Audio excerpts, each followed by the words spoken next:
Good morning, day 7 of Harry Potter quarantine.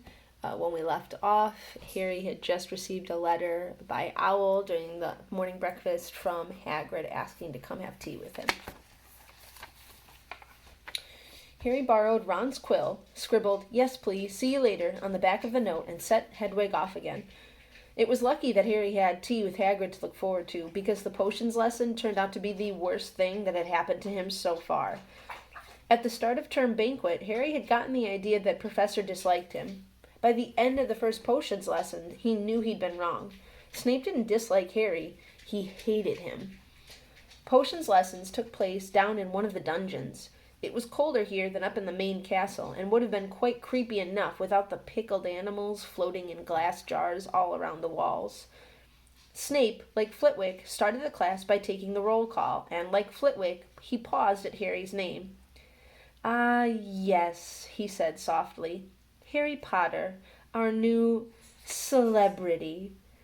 Draco Malfoy and his friends Crabbe and Goyle laughed behind their hands. Snape finished calling the names and looked up at the class. His eyes were black like Hagrid's, but they had none of Hagrid's warmth. They were cold and empty and made you think of dark tunnels. "You are here to learn the subtle science and exact art of potion making," he began. He spoke in barely more than a whisper, but they caught every word. Like Professor McGonagall, Snape had the gift of keeping a class silent without effort. "As there is little foolish wand-waving here, many of you will hardly believe this is magic. I don't expect you will really understand the beauty of the soft, simmering cauldron with its shimmering fumes, the delicate power of liquids that creep through human veins, bewitching the mind, ensnaring the senses. I can teach you how to bottle fame, brew glory, even stopper death, if you aren't as big a bunch of dunderheads as I usually have to teach." More silence followed this little speech. Harry and Ron exchanged looks with raised eyebrows. Hermione Granger was on the edge of her seat and looked desperate to start proving that she wasn't a dunderhead. "Potter," said Snape suddenly, "what would I get if I added powdered root of asphodel to an infusion of wormwood?" "Powdered root of what to an infusion of what?" Harry glanced at Ron, who looked as stumped as he was. Hermione's hand had shot straight into the air. "I don't know, sir," said Harry. Snape's lips curled into a sneer. "Tut, tut. Fame clearly isn't everything." He ignored Hermione's hand. "Let's try again, Potter. Where would you look if I told you to find me a bezoar?" Hermione stretched her hand as high into the air as it would go without her leaving her seat, but Harry didn't have the faintest idea what a bezoar was. He tried not to look at Malfoy, Crabbe, and Goyle, who were shaking with laughter. "I don't know, sir." "Thought you wouldn't open a book before coming, eh, Potter?" Harry forced himself to keep looking straight into those cold eyes. He had looked through his books at the Dursleys, but did Snape expect him to remember everything in 1,000 magical herbs and fungi? Snape was still ignoring Hermione's quivering hand. "What's the difference, Potter, between monkshood and wolfsbane?" At this, Hermione stood up, her hand stretching toward the dungeon ceiling. "I don't know," said Harry quietly. "I think Hermione does, though. Why don't you try her?" A few people laughed. Harry caught Seamus's eye, and Seamus winked. Snape, however, was not pleased. "Sit down," he snapped at Hermione. "For your information, Potter, asphodel and wormwood make a sleeping potion so powerful it is known as the Draught of Living Death. A bezoar is a stone taken from the stomach of a goat, and it will save you from most poisons. As for monkshood and wolfsbane, they are the same plant, which also goes by the name of aconite. Well, why aren't you all copying that down?" There was a sudden rummaging for quills and parchment.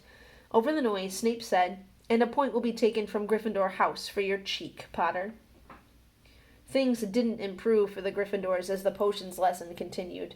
Snape put them all into pairs and set them to mixing up a simple potion to cure boils. He swept around in his long black cloak, watching them weigh dried nettles and crush snake fangs, criticizing almost everyone except Malfoy, whom he seemed to like. He was just telling everyone to look at the perfect way Malfoy had stewed his horned slugs when clouds of acid-green smoke and a loud hissing filled the dungeon. Neville had somehow managed to melt Seamus's cauldron into a twisted blob, and their potion was seeping across the stone floor, burning holes in people's shoes. Within seconds, the whole class was standing on their stools, while Neville, who had been drenched in the potion when the cauldron collapsed, moaned in pain as angry red boils sprang up all over his arms and legs. "Idiot boy!" snarled Snape, clearing the spilled potion away with one wave of his wand. "I suppose you added the porcupine quills before taking the cauldron off the fire." Neville whimpered as boils started to pop up all over his nose. "Take him up to the hospital wing," Snape spat at Seamus. Then he rounded on Harry and Ron, who had been working next to Neville. "You, Potter, why didn't you tell him not to add the quills? Thought he'd make you look good if he got it wrong, did you? That's another point you've lost for Gryffindor." This was so unfair that Harry opened his mouth to argue, but Ron kicked him behind their cauldron. "Don't push it," he muttered. "I've heard Snape can turn very nasty." As they climbed the steps out of the dungeon an hour later, Harry's mind was racing and his spirits were low. He'd lost 2 points for Gryffindor in his very first week. Why did Snape hate him so much?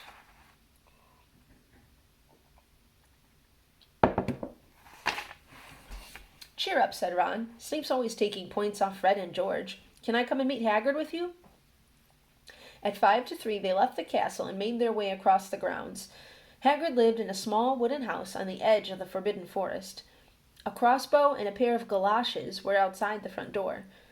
When Harry knocked, they heard a frantic scrabbling from inside and several booming barks. Then Hagrid's voice rang out, saying, "Back, Fang, back!" Hagrid's big, hairy face appeared in the crack as he pulled the door open. "Hang on," he said. "Back, Fang!"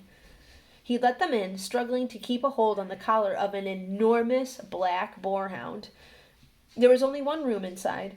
Hams and pheasants were hanging from the ceiling, a copper kettle was boiling on the open fire, and in the corner stood a massive bed with a patchwork quilt over it. "Make yourselves at home," said Hagrid, letting go of Fang, who bounded straight at Ron and started licking his ears. Like Hagrid, Fang was clearly not as fierce as he looked.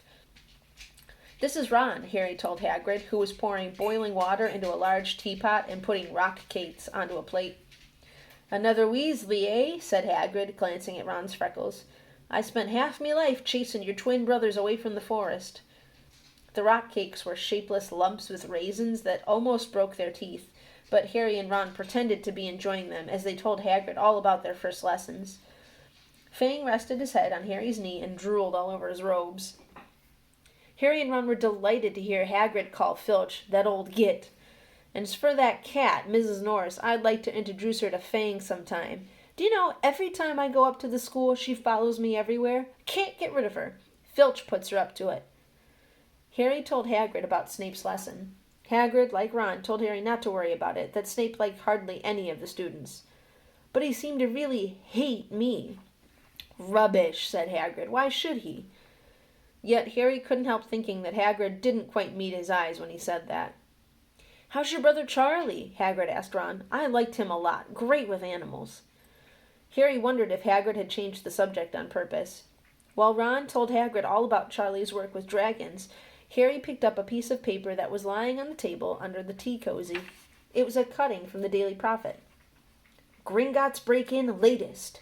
Investigations continue into the break-in at Gringotts on July 31st, widely believed to be the work of dark wizards or witches unknown. Gringotts goblins today insisted that nothing had been taken. The vault that was searched had in fact been emptied the same day. But we're not telling you what was in there, so keep your noses out of it if you know what's good for you," said a Gringotts goblin this afternoon. Harry remembered Ron telling him on the train that someone had tried to rob Gringotts, but Ron hadn't mentioned the date. "Hagrid," said Harry, "that Gringotts break-in happened on my birthday. It might have been happening while we were there." There was no doubt about it. Hagrid definitely didn't meet Harry's eyes this time. He grunted and offered him another rock cake. Harry read the story again. The vault that was searched had in fact been emptied earlier that same day. Hagrid had emptied Vault 713, if you could call it emptying, taking out that grubby one little package. Had that been what the thieves were looking for? As Harry and Ron walked back to the castle for dinner, their pockets weighed down with rock cakes they'd been too polite to say no to, Harry thought that none of the lessons he'd had so far had given him as much to think about as tea with Hagrid. Had Hagrid collected that package just in time? Where was it now? And did Hagrid know something about Snape that he didn't want to tell Harry?